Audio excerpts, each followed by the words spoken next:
Silent gap, ఒక చోటే ఉన్న దూరం దూరం. సైలెంట్ గ్యాప్, ఒక చోటే ఉన్న దూరం దూరం అట.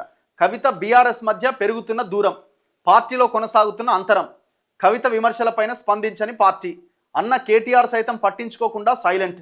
ఈ నెల 11వ తేదీన ఫామ్ హౌస్లో కవిత ఇష్యూ పైన నో చర్చ. జాగృతి బీసీ పేరుతో స్పీడ్ పెంచుతున్న ఎమ్మెల్సీ, కేసీఆర్ను కలుస్తారా లేదా అనే చర్చ. కేటీఆర్కు ఏసీబీ నోటీసులపై స్పందించడంతో ట్రోల్స్. పార్టీ కార్యక్రమాలు నిర్వహిస్తూ క్యాడర్లోకి హరీష్. అసలు మీకేమైనా క్లారిటీ ఉందా అమ్మా? అసలు మీకేమైనా క్లారిటీ ఉందా? మీరు చేసే రాజకీయానికి మీకేమైనా క్లారిటీ ఉందా? ఒకసారి తండ్రికి నోటీసులు రాగానే మళ్ళీ మాట్లాడతావు, అంతకుముందు అన్నకు వస్తే మాట్లాడవు, అదే అన్నని ఏమన్నా గ్రీక్ వీరుడు అంటావు, అదే అన్నని తిడతావు. తండ్రికి నోటీసులు వస్తే కనీసం వర్కింగ్ ప్రెసిడెంట్గా నువ్వేం పని చేయలేదని అన్నం తిడతావు, మళ్ళీ అన్నకు నోటీసులు వస్తే మళ్ళీ అన్న గొప్పోడని మళ్ళీ మాట్లాడతావు. మొన్న కేసీఆర్ ఇంటికి పోయి అక్కడ కలవడానికి ప్రయత్నం చేస్తే గుడ్ మార్నింగ్ డాడీ అంటే జర ఉండు అన్నాడట. ఆయన లిఫ్ట్లో వస్తే నువ్వు మెట్ల మించి నడుచుకుంటూ వచ్చినావు. చివరికి ఆ లీడర్లంతా కలిసి నేను వెనకకు దోసేసారు. ఆ వీడియోలు ఉన్నాయి కదా క్లియర్గా. ఏం బాధ ఇది? ఏమున్నా క్లారిటీతో రాజకీయం చేస్తే మనం నిలబడగలుగుతారు ఒక 4 రోజులు. అయినా మీకు రాజకీయాలంటేనే దోపిడీ కోసమే కదా, మీకు ఇంకా వేరే ఆలోచన ఉందా? బలం పెరిగితే భూమి ఏడ భూమి ఉన్నది, బలం పెరిగితే పాపం ఏడ డబ్బులు ఉన్నాయి. ఈమె క్లారిటీ లేదు అనడానికి ఒక ఎగ్జాంపుల్. ఏదో కొన్ని ఫోటోలు పంపించినారు. మళ్ళీ ఇది పంపించేది కూడా ఎవరు అనుకుంటున్నారు? మళ్ళీ ఈ వర్గం ఆ వర్గమే, మళ్ళీ ఈయన మీద వాళ్ళు వాళ్ళ మీద ఇల్లు గమ్మతుంటాయి. ఇది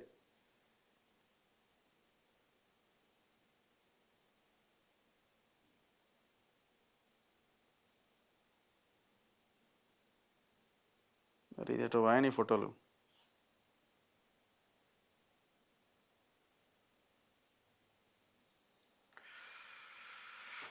ఎక్కడో నిజామాబాద్లోనూ ఎక్కడో జాగృతి వాళ్ళు ఫోటోలు పెట్టిరు. అదే మన ఫ్లెక్సీలు వేసి కింద ఆ లీడర్లు రాసుకున్నారు బీఆర్ఎస్ పార్టీ అని. ఈమె ఫోన్ చేసి రే బీఆర్ఎస్ పార్టీ ఎందుకు రాసుకుని జాగృతి అని రాసుకోవాలని చెప్పి దాని మీద ప్లాస్టర్ అంటించారు ఇట్లా ఆ బీఆర్ఎస్ అన్న దాని మీద. మీకు క్లారిటీ లేదు కదా, మీరు చేసే రాజకీయాల మీద మీకు అసలు క్లారిటీనే లేదు కదా.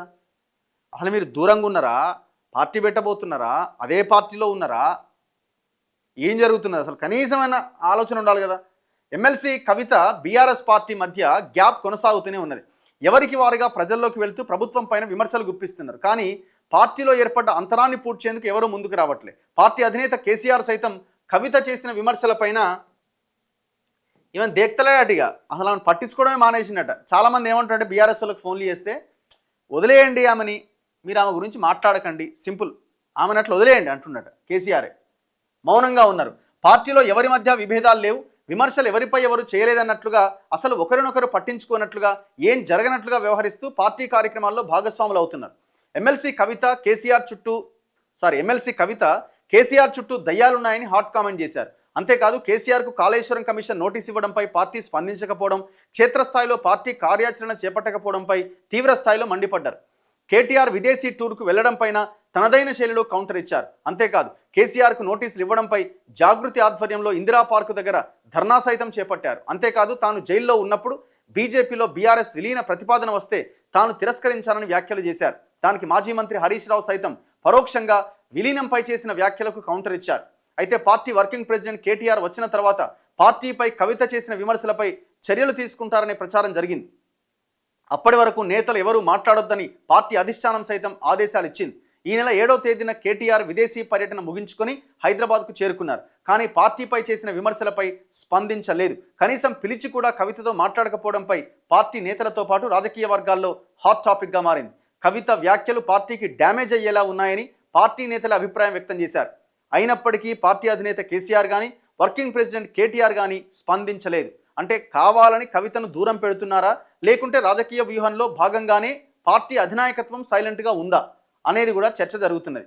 అట్లేం లేదు, వాళ్ళు అనుకుంటున్నారు ఇది బాగా విపరీతంగా డ్యామేజ్ అవుతున్నది ఈ ఇష్యూ అని. కాకపోతే సైలెంట్గా ఉండడమే బెటర్ అనుకుంటున్నారు. ఆమె ఎవరు చెప్పినా వినదు, వెరీ క్లియర్. ఆమెకి ఎవరం మనం చెప్పలేము.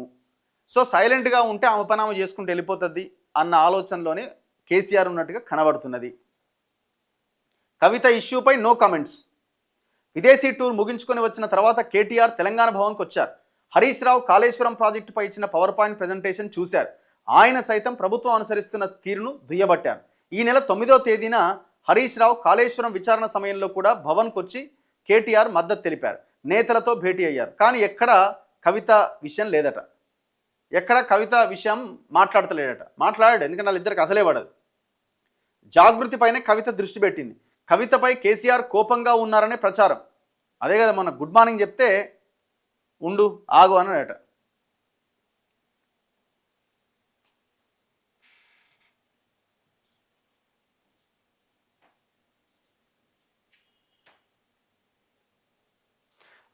ఇదే సమయంలో కేటీఆర్ అనుసరిస్తున్న విధానంలో ఈ తరుణంలో కేటీఆర్కు ఫార్ములా ఈ కార్ రేస్లో ఏసీబీ నోటీసులు ఇవ్వడంపైన కవిత స్పందించారు. నోటీసులపైన ప్రభుత్వ తీరుపైన మండిపడ్డారు. కవిత స్పందించడంపై సోషల్ మీడియాలో మీమ్స్ ట్రోల్ అవుతున్నాయి. అవుతాయి కదా మరి. అసలు ఆమెకి ఒక క్లారిటీనే లేదా ఆమెకి. నువ్వు డైరెక్ట్గా పార్టీలో ఉన్నప్పుడు పార్టీలోనే ఉండొచ్చు కదా. ఈ డ్రామాలు అంతేందుకు? ఈ డ్రామాలు జనాన్ని అటు ఇటు తిప్పి ఆగమాగం చేసి కన్ఫ్యూజ్ చేయడం దేనికి? దయ్యాలే దోస్తులు అయ్యారా? ఇది గమ్మత్తుని చూడండి. దయ్యాలే దోస్తులు అయ్యారా? కవిత తాజా వ్యాఖ్యలపై నెటిజన్ల ట్రోల్స్. ఇటీవలే కేసీఆర్కు ఏసీబీ నోటీసులు. మా వర్కింగ్ ప్రెసిడెంట్పై సర్కారు కక్ష అంటూ ఎమ్మెల్సీ ట్వీట్. ఆమె ఎంత పెద్ద మాటలు మాట్లాడింది. కేసీఆర్ చుట్టూ దయ్యాలు చేరిండ్రు, పనిచేయరు నాయన, కొట్లాడుర్ర నాయన, ప్రజల సమస్యల మీద కొట్లాడండి అంటే లీకు వీరులు గ్రీకు వీరులు అయ్యిర్రు.